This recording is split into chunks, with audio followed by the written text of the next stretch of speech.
एक विद्वान किसी गांव से गुजर रहा था। उसे याद आया कि उसके बचपन का मित्र इसी गांव में रहता है।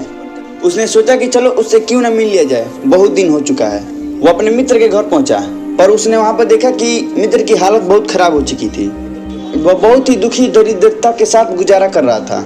साथ में दो नौजवान भाई भी थे। उनके साथ बात करते करते शाम हो गई।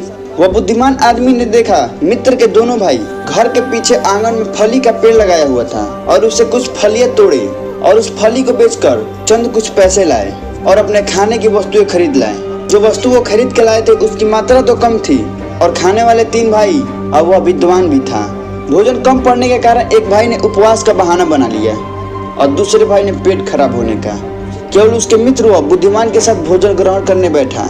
रात हुई, विद्वान सोने के लिए गया और सोचने लगा कि अपने मित्र की दरिद्रता को दूर कैसे किया जाए। उसे सारी रात नींद नहीं आई। रात में वो चुपके से उठा, एक कुल्हाड़ी ली और उस फली के पेड़ को काट डाला और रातों रात भाग गया। सुबह होते ही उस फली के पेड़ के पास भीड़ जमा हो गई। सभी ने एक स्वर में विद्वान की निंदा की। कैसा निर्दयी मित्र था। तीनों भाइयों की रोजी रोटी का एकमात्र सहारा वह दुष्ट ने एक झटके में खत्म कर डाला। तीनों भाई की आंखों से आंसू आ रहे थे। इसी तरह करते करते 2-3 बरस बीत गए और फिर से वह विद्वान उस गांव की तरफ आ गुजरा। डरते डरते उसने उस गांव में कदम रखा। वह सोच रहा था कि वहां के लोग मुझे पीटने के लिए तैयार ना हो। वह विद्वान धीरे धीरे मित्र के घर के सामने पहुंचा, लेकिन वहां पर मित्र की झोपड़ी की जगह आलीशान कोठी नजर आई। इतने में तीनों भाई बाहर आ गए। अपने विद्वान मित्रों को देखते हुए वे उसके पैरों पर गिर पड़े। वो बोले, यदि तुमने उस फली के पेड़ को ना काटा होता तो हम आज इतने समृद्ध संपन्न नहीं हो पाते।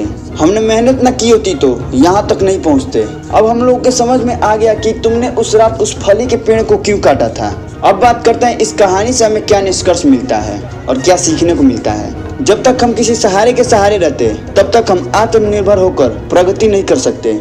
जब भी सहारा मिलता है तो हम आलस और दरिद्रता अपना लेते हैं। दूसरा, हम तब तक कुछ नहीं करते जब तक हमें किसी चीज की आवश्यकता नहीं होती और जब हमारे चारों ओर अंधेरा छा जाता है। दोस्तों, जीवन में हर क्षेत्र में इस तरह के फली के पेड़ लगे होते हैं। यदि आप प्रगति करना चाहते हो तो इन पेड़ों को एक झटके में काट डालो। आपकी प्रगति का रास्ता अपने आप खुल जाएगा।